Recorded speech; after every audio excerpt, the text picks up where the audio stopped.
Well, here are the headlines. Oh, I'm just kidding. Here are the dad jokes for this episode. Um, What are we XY doing this? PodCats. There we go.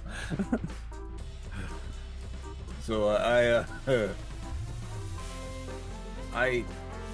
I told my wife she was drawing her eyebrows too high. She looked surprised. Have you heard about that movie, Constipation? No, It's not out yet. nice. So my wife told me to take the spider out instead of killing it. So we went out and had a few drinks. Nice guy. He's a web designer. Oh, wow. What is a knight's favorite fish? What's that? Swordfish. They say you should never brush your teeth with your left hand Why? because a toothbrush works much better. Why do seagulls fly over the sea? Oh, why? If they flew over the bay, they would be bagels. Nice. I named my dog 5 miles so I can say I walk 5 miles every day, but my cholesterol is still bad. Wow. Oh, man. Which in reality, I actually walk between 8 and 11 miles a day, and my doctor said my cholesterol is bad. Oh, dang. Oh, you upped it from 5. I'm good to get a No, mile in right now. well, I mean, you just recovered from major surgery. Which is why we haven't came out with another episode in like 3 or 4 weeks. Yeah, yeah, that to me is a very good reason. These were some of the worst dad jokes you've ever heard. And this is the latest episode of XY Podcasts in 2025. Hit the music.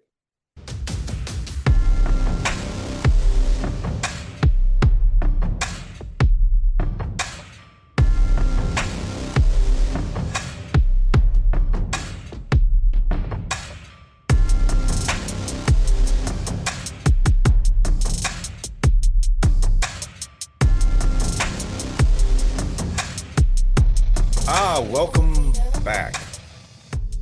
Um, some of us have been away busy traveling to New York.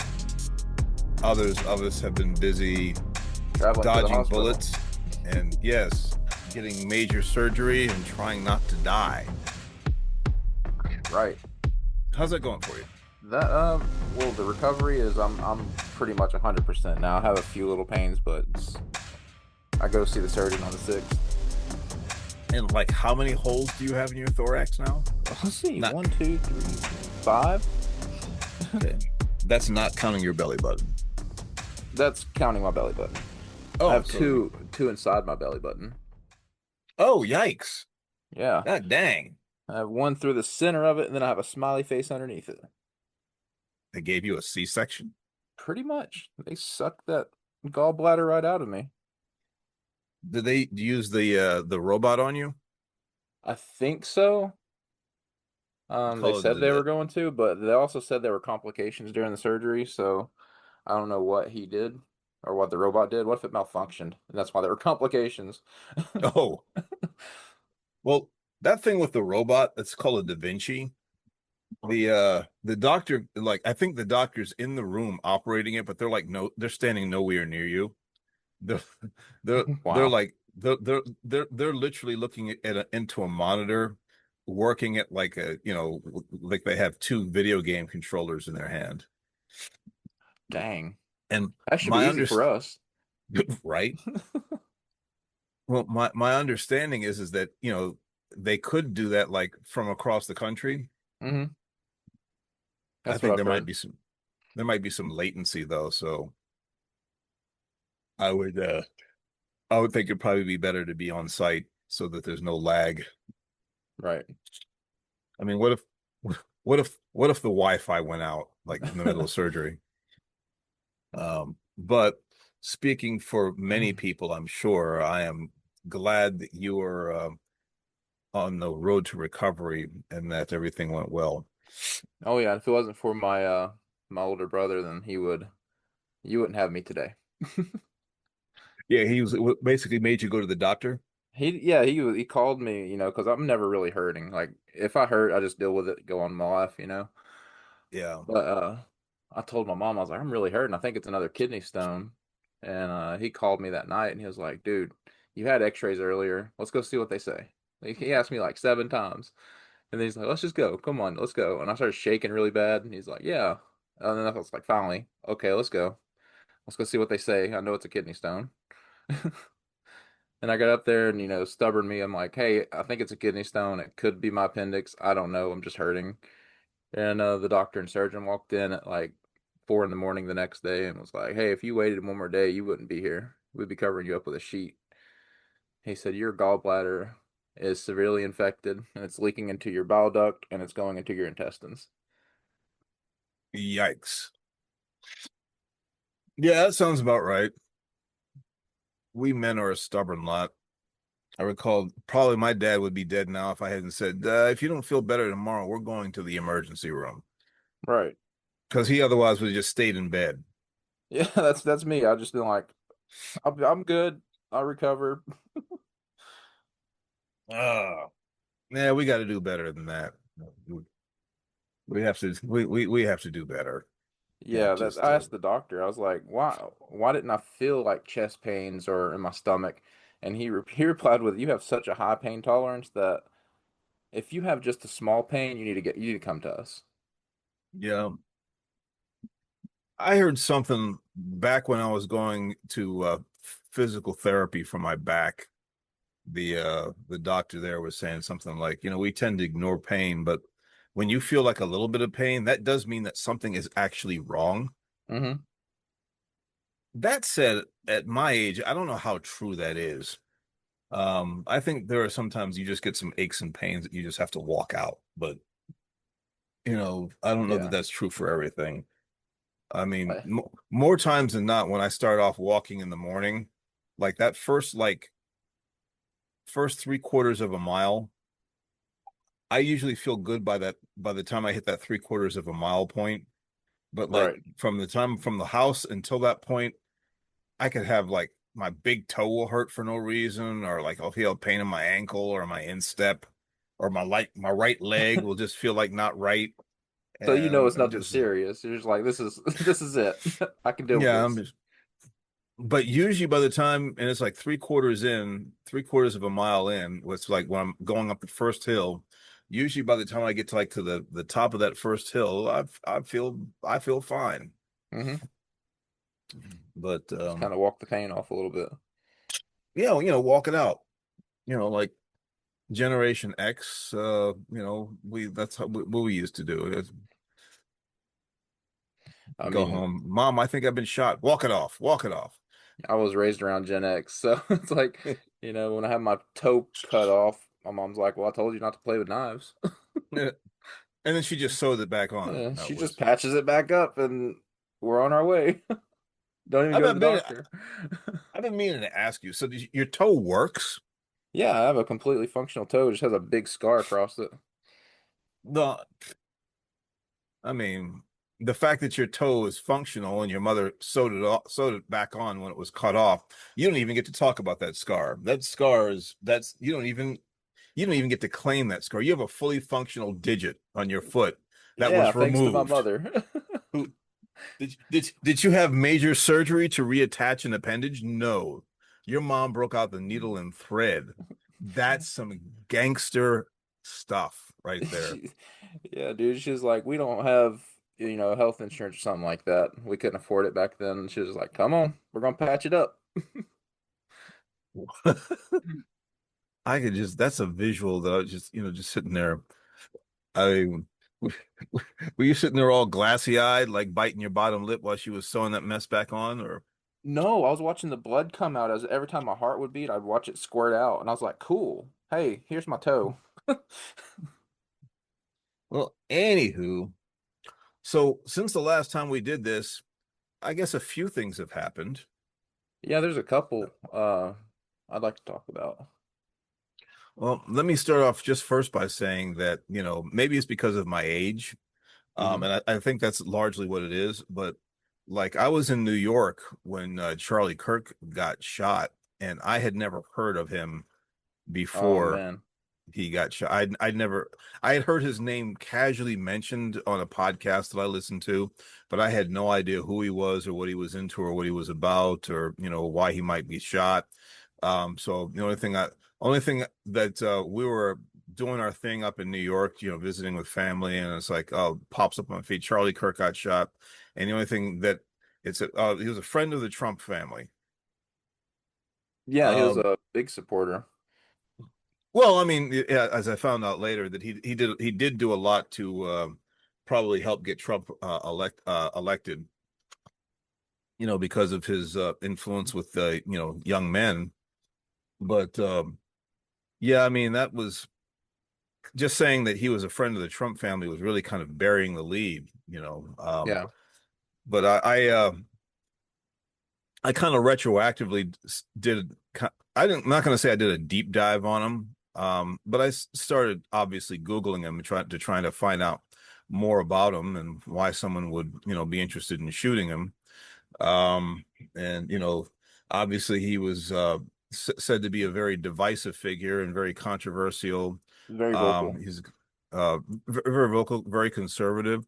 Oh yeah. And I would still say that in terms of my research and and finding out more about him, I'm probably just kind of scratching the surface because he was very active in his 31 years. But I will say that whether you agree with his politics or his views or not, he's the one guy you don't shoot. You're Um, right. You don't. because he was interested in having the conversation. So And that and that's the that's people that die. I mean, think about yeah, it. MLK. yeah, that's actually a very good point. It is usually those people who end up getting taken out, the ones who are like about let's have a dialogue. Let's bring people Um, together. That's the ones that get shot. did you see the Van Johnson? I think he's a CNN personality, black man. Yeah. He was a very him and Charlie Kirk were constantly beefing. But Van Johnson issued a statement. If you Google it, you can find it. But he said the day before he died, and he didn't see the message. Charlie Kirk sent him a message like the day before he got shot, Hmm. but he didn't see it until after he was dead. But these were guys who were like he said. Van Johnson was like, Charlie Kirk and I were not friends. We were definitely adversaries. But the last message that he sent him was like, so we disagree, but let's disagree agreeably. I like And that. I like that. he Yeah. Van Johnson was like, he said, he gave him propers. He was just like, this is somebody who I did not agree with at on any level, but he had to give him respect for that. And like I said, that's in my mind, and I guess you've probably heard me say that before. I'm always in favor of the long form discussion. Like Hmm. people are going to disagree.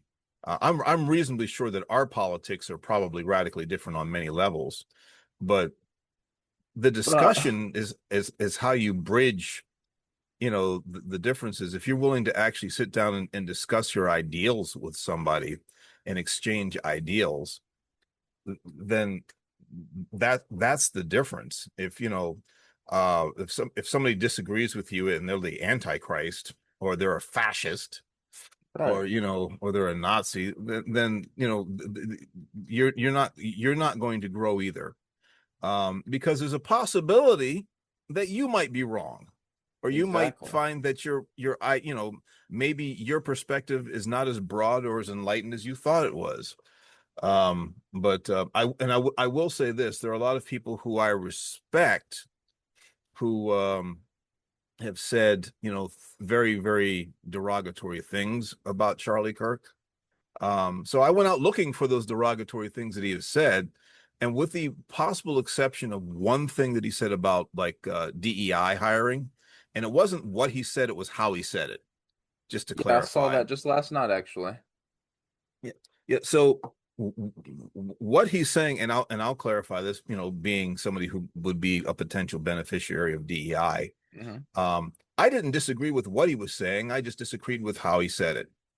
Yeah, I mean, Um, The So, vocabulary makes a difference.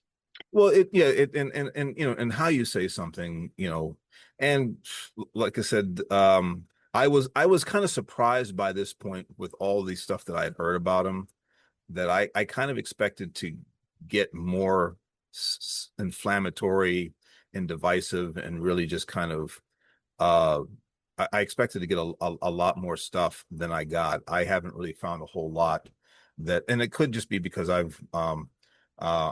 maybe I'm a closet conservative. Maybe I don't know. That might be it. I consider myself in the middle. Um, So but you're the oh, what is it called? Independent. Yeah, I think more along the lines of I'm kind of just more of a critical thinker, I guess. But the bottom line is, like I said, I could completely, he could have worshipped vacuum cleaners for all I care. You don't shoot someone who's willing to have the discussion, and he was willing to go out there and have the discussion. That's the one guy you don't shoot. But I think the twisted kid that actually shot him was someone who was very, very disturbed. And I don't know, I don't think you can throw that kid into a camp except for the camp crazy. Um, Couldn't agree with you although I more. Not only that, Kirk's got a huge following. oh sure. Oh yeah, Um, and like I said, and hats off to his wife too for forgiving the killer. that was probably the most impressive thing that came out of this whole thing was with her being able to just be able to say I forgive you. And she's like I mean, she touted her faith and said that I forgive this person. And you can, that's definite, that's man, biblical, that's the standard of biblical Christianity, is give me being able to goosebumps, forget. dude. um Unfortunately, 47, like right after, is like, I'm not forgiving anybody. Right? He was like, screw that. He's ticked. uh He's but yeah, yeah, definitely, you got to give her credit. But like, just the one takeaway that I got from this whole thing was, and kind of lumping the whole Jimmy Kimmel thing into it afterwards, mhm. is that people just don't listen. People say things, and then they want to scrape a sound bite out of it and say, "Oh, this is what they said." That's not what they said. That's a representation of what they said, and half the time it's completely inaccurate. Right? You know, so like I said, there was a lot of talk that Kirk was a racist. I Um, looked for racist stuff that he would have said. you can't find Now, it. and I could not find anything overtly racist. I think I found things that could be characterized as racist in a specific context, but there's actually videos out there of him actually debating actual racists. Hmm. So, you cannot say that he does not by any definition meet the standard of what you would call a racist. Um, and like I said, like I said, with the DEI thing, yeah, there were certain things I saw him, like I said, characterizing that in a way that was probably less than cordial. But I will say, once again, and maybe I was one of the few people that heard it. But when Kimmel got suspended, um, Yeah, he's he not funny anyway. He's just not. well, I don't actually, truthfully, I don't really actually watch him. My mother does. At least I think she does. She either watches Kimmel or Fallon. I think it's Kimmel. He does a lot of Um, backpedaling. He'll say something stupid and then be like, "I'm sorry, I'm sorry, I'm sorry." who was that? Fallon No, or Kimmel. Kimmel? Oh, Yeah. okay. Um, so I did watch his I watched the YouTube video of his first day back. But when he said what he said that was supposedly got him suspended, and they said that he blatantly characterized the shooter as being MAGA, Hmm. I listened to what he said. He did not say that. He said that MAGA Nation was going out of their way to paint this kid as anything other than MAGA. And um, that was probably in response to what 47 and Pam Bondi And JD Vance said when they made very strong comments about saying that political violence only comes from the left. Now, Yeah. I'm not putting words in Jimmy Kimmel's mouth because I can't do that. But when he made the statement, I said, well, okay, that's certainly going to be controversial. But everybody, I mean, and once again, people who I have respect for were saying, well, he said that the kid was MAGA. He did not say that. He said something other. He said, that the MAGA nation is going out of their way to paint this guy as anything other than MAGA. Right. Okay, well, which was true, but like I said, I but that's just one of many examples where I'll listen to somebody say something, and then you'll hear somebody comment on it, and it's a complete different take on what I'm hearing that person said, and it happens all the time. It's like, and it's not just something that happens to Jimmy Kimmel. It happens. Well, um, be you a fan of 47 or not,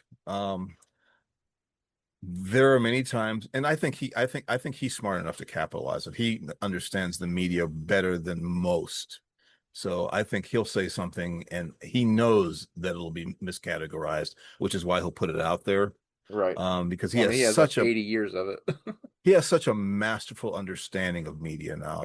Every lesson that he learned during his first term, he has completely mastered, and he understands the media better than I think anybody ever has before him.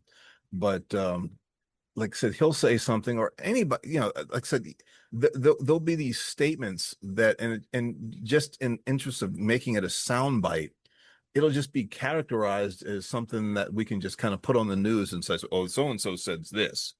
That's not what they said. Well, I mean, I guess he they, figures if he says something that gets put on the news, it's taking the direction off of people that actually has something to say. well, I mean, I think and he's a kind of like the magician. He's a master of misdirection. Yeah. There's a lot of times that he'll say something. Well, just as an example, I'm not sure what the purpose was of having said this, but like when he made a statement about downplaying slavery, I know enough about Donald Trump to know that he does not believe that slavery was not bad. I know that.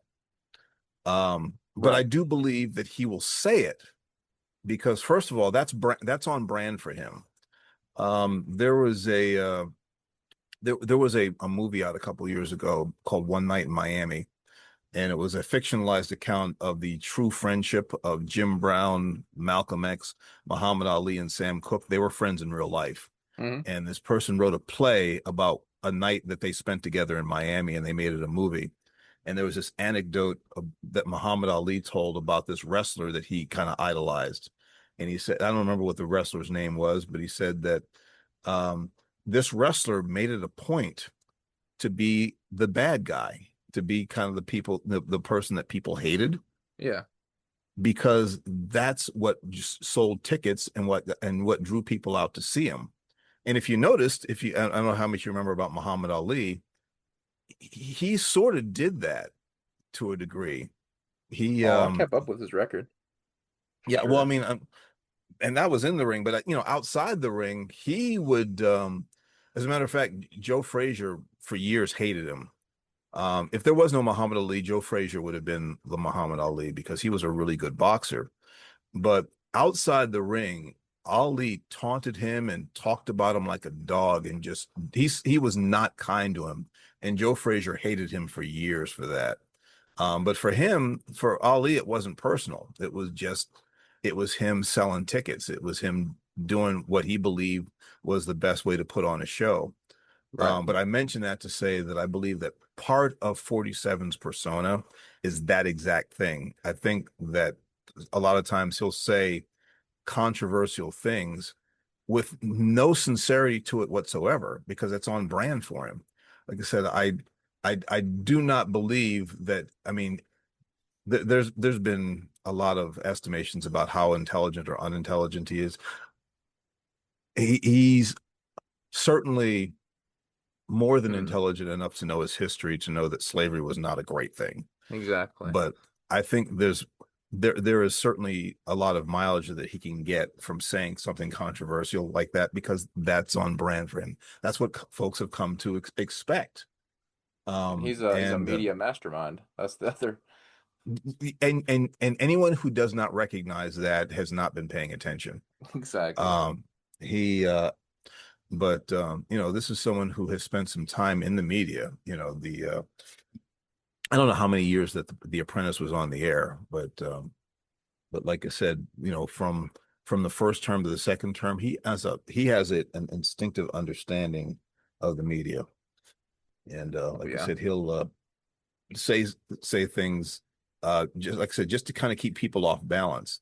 But you know, once again, there are people who are like, well, I you know, in his actual company, Hmm. um, you know, you may be aware that Bill Maher was invited to have dinner at the White House like some time ago. And it's like, why would you go have dinner with him? It's like Isn't he because like it one of the once, biggest liberals? yeah, yeah, That's what I was thinking. and a very a very overt critic of Donald Trump. Maybe that's But why he he was caught a invited. lot of heat for it. You if you don't have the conversation, then where's your room to bitch? Right. You know, he got an invitation to have, you know, to break bread with the man that he's very overtly critical of. So he took it. And you know, and he said that, you know, in company, it was a very different man than, you know, what we see in public. Hmm. You know, so and you know, and I've heard that's not just with Donald Trump, but I've heard that be the case in a lot of different scenarios. There's one podcaster who I listen to who kind of draws a lot of criticism from other podcasters on air, but like when he meets them face to face, you know, they're very different, they're very cordial, and everyone's like, you know, it's kind of like that whole thing. You remember the old Warner Brothers cartoon with like the sheepdog and the wolf? Yep. Yep. Like like they punch the time clock. Good morning, Ralph. Good morning, Sam. You know, and then like they punch the time clock and then they're constantly trying to kill each other. And then at the end of the day, they like punch the time clock. Good night, Ralph. Good night, Sam. You know, it's very much that kind of mentality. But when this whole thing about just shooting people is it feels new. It You know, the for I real. think Yeah. Luigi Mangione, I think it just kind of the floodgates kind of opened when he shot Brian Thompson in the back like a freaking weasel, like a coward. Coward. Yeah. I mean, did you Or see the one on the subway? oh, with the was that with the woman from what The Ukrainian. The Ukrainian woman? Hmm. I know Yeah, I she was. know I know less about that, unfortunately. I know that the guy was considered, but then what's his name? What Brian Kilstead or whatever from Fox made the stupid statement that he made. So then that overshadowed anything about the issue. You see, here's the thing about that. Okay, she was here for 2 weeks trying to better her life, and she gets stabbed on a subway by a man that's been in trouble 15 times with the law enforcement. Oh, Why was he out 15 times? absolutely no excuse for that. And If like I he's said, in I mean, trouble, 15 times. Come on, man. I think I heard something about they were trying to lay that at the feet of the judge who let him out for the last thing that was guilty of. It Hmm. it really wasn't on her. At least if she let him out for something else before that, then that wasn't known. But the last thing that he was released for wasn't anything that he really should have been held for. But the fact of the matter is once is too many times. But the other thing is, no one stood up for her. Like, no one would help her out. What's that all about? New York. Not saying that it's right, but it's very that's very New York. What's the upside of going out of your way to protect the innocent when you're going to be the one who's going to be charged with a you know with wrongdoing? I Oh, can predict the future. It's going to go back to mob rules, back in the mob days. well, you may not be wrong, but that's yeah. Like I said, people just don't listen to each other, and like I said, the um long form conversation, if people were to you know were to actually listen and you know instead of just saying oh no you're from the left, oh no you're from the right, you're one of those fascist, Nazi, conservative Republicans. Oh, you're Right. one of those liberal, tree hugging, uh, dress wearing, trans loving left people. There's and really that's just kind of that stuff is just really kind of perpetuated by social media because most of us do live in the middle. Most of us really kind of do abide Right. by common sense things, and we're just like we don't really care about all that noise or what you guys are touting as important important issues. We just want to freaking pay our bills. Yeah, I We don't care if we you just voted Democrat or Republican. If you're a good person, then cool, you yeah, know? it's well, and this I mean, I have long been kind of flustered and exhausted with this whole two-party system. Um, That's you know, unfortunately what it is. and it's like the football game. If I go to a Steelers game and want to root for my Hmm. football team, and I'm wearing Steelers colors, that's one thing. But last time I checked, everyone who lives here, our team colors should be all red, white, and blue. Not just red, not just blue, but Exactly. red, white, and blue. We're all residents of the country. The last time that wasn't the case was a civil war. They had a lot of stuff to fight about back then, but Yeah, I mean, and look at us now. I'm a Southerner talking to a Northerner, and we're not uh, arguing. although I wonder because I mean, actually, I grew up in the North, but both sides of my family actually came from the South. So my father's parents came from Georgia, my mother's parents came from Alabama. So So you're Southern at heart. yeah, I guess well, certainly my diet would have. I had collard greens and fried fish for dinner. So I don't see how you don't. I don't see how you don't have your gallbladder taken out. well, like my doctor said my cholesterol's high, so this You reminds me can't I get gotta that taken out though. well, I'm Wouldn't gonna that be take my weird though? We're taking out our cholesterol today. if I could take my cholesterol out and I would have to take these dang pills, I would love that. Being the Um, size that I am, surprisingly, I don't have high cholesterol or high blood pressure. that is interesting because I have both. I have high cholesterol and high blood pressure. I just recently had a physical and I was popping my high blood pressure medication like crazy. Uh, That's wild. That's wild. You're in and way better shape than I am. well, like I said, I mean, I don't know that I could definitely characterize it like that. I mean, perhaps I'm better conditioned because I walk every day, but my cholesterol and my blood pressure suggest otherwise. Um, and like I said, I was taking my cholesterol medication as much as my blood pressure medication, but maybe I just didn't take it enough, or maybe my doctor's right and I need a higher dosage. But I don't know. It sounds like your um, body's having a civil war within. well, I mean, I'm kind of at the age now where things maybe are changing a little bit. I don't know, but yeah, it is what it is. Uh, so you had mentioned that there was something on your mind. Oh, that was everything earlier. Oh, okay. Just the political stuff. Yeah, I had to get that off my chest. Had been bothering me for like 2 weeks. Well, actually, there was a lot of stuff, but like I said, the f folks just don't listen to each other, and somebody who got young people to have conversations was taken out by somebody who probably was a recipient of something that he was trying to do. You Now, I know, don't know if this is true or not. I heard he was like one of the leading reasons he shot Kirk was because of Kirk's view on transgender people. I've heard that suggested because of the person that he was dating.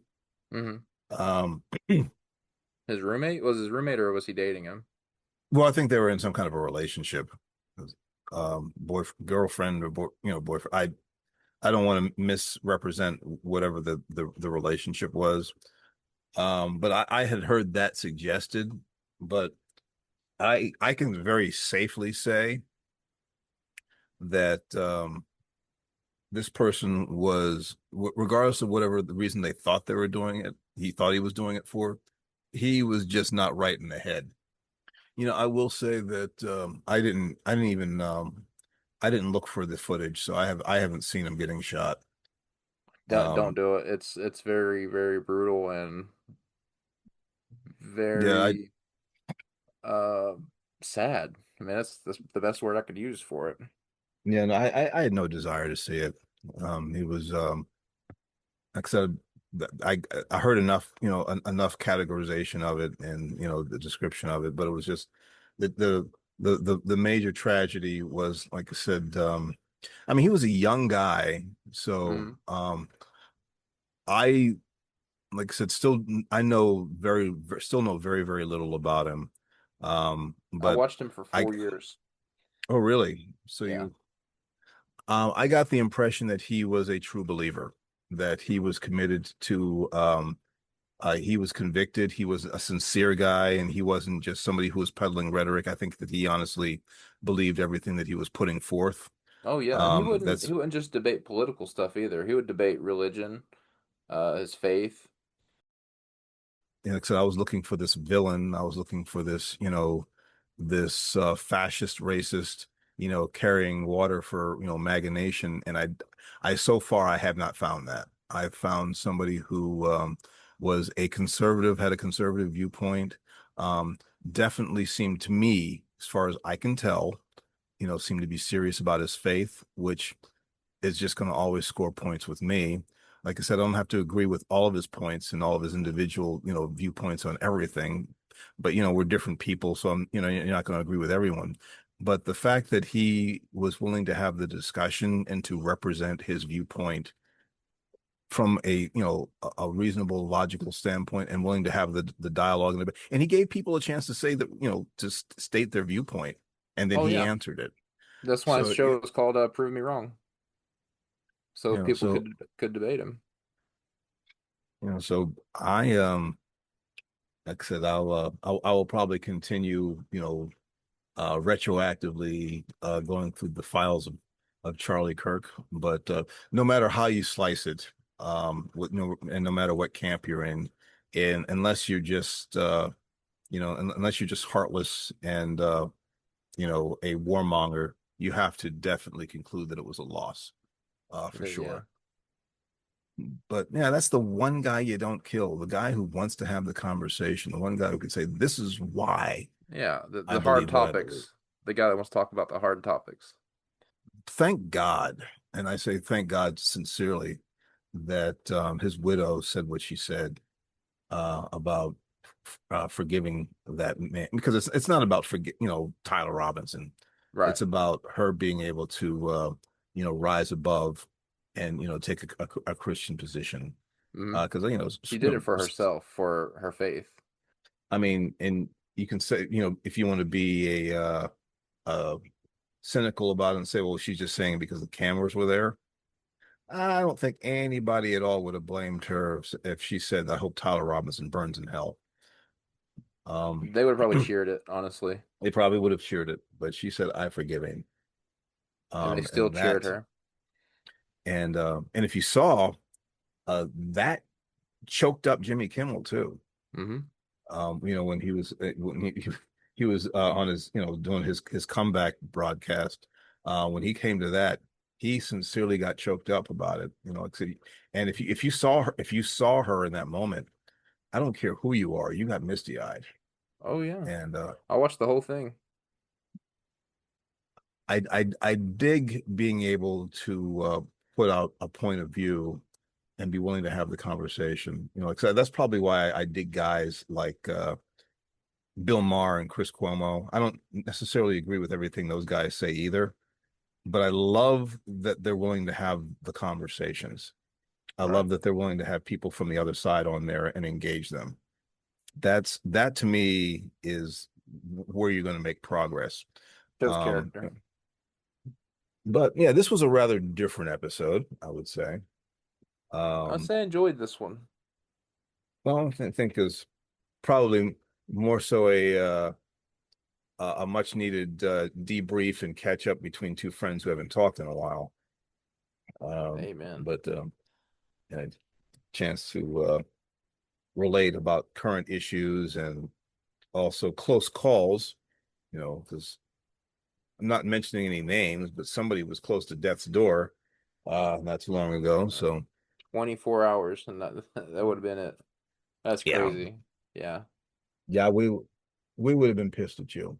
We would. When I die, I'm gonna come up there and kick y'all ass. No, no, no. Dig him up right now. Shocking, shocking. Kick him in the nuts. Oh, you alive now? You alive now? But not long. Yeah, no. Thankful to God for that. Like I said, we're definitely. I know I was one of many people that was praying for your recovery. So I'm glad that you came through it. Oh man, Uh, you know what the funny part about this was though? Man, I was coming off the anesthesia, right? And I was like holding this guy's hand, the anesthesiologist, and he looked over at me and he goes, he said, "You asked me if you can hold my hand, and I'm not going to tell you no." He was working on his computer typing, the information in, and I was like, "I need my hand back now." Hey, I got my hand back. Okay, so so get this. I'm still coming off this anesthesia stuff, going up to my room, and the lady, she injects me with this needle, okay? And she's like, "We just gave you fentanyl, honey. You're fine." And I was like, "You gave me what?" oh, I go back oh into yeah. this loopy stage apparently, okay, okay? And I guess Well, I'm really not good on fentanyl. well, fentanyl is one of the many things that they inject in you when they put you out under anesthesia. It's a like a 16 drug cocktail, and fentanyl is one of them. Oh What I yeah. don't understand is why she gave you fentanyl while you were supposed to be recovering and coming from out of the anesthesia. I have no idea, but apparently I told my aunt she was the most beautiful girl in the room. I asked my mother out on a date. Oh dear. I was rubbing the guy anesthesiologist back the whole time he was trying to check me for stuff. And, I'm and I I'm asked my Uncle Ronnie to give me a kiss. I'm glad I wasn't there. I I'm really glad when I recovered from my colonoscopy anesthesia that I was alone. Yeah, definitely. Next time I'm going to request that. Assuming there's a next time. I'm pretty sure there will be. But Uh, well, yeah, when at least in the days when you start getting your colonoscopy, which I think you're supposed to start that at 40 now. So if there was never a better note on which to end a podcast, it sounds like the best place to pinch this off. yeah, Uh we like can plug this right up now. yeah, it's like let's pinch this loaf. Um Oh, wipe away to another good episode. and with that, I will say X Why? Z See you you later. later. And we're out. Yes, good talk, brother. And like I said, thank God that you're on the road to recovery. So Yeah, I'll thank you for that. I just have this little, like next to my belly button on my right side, it's like maybe a baseball size, so like punching me in the stomach. But that's normal. okay. He was like, dude.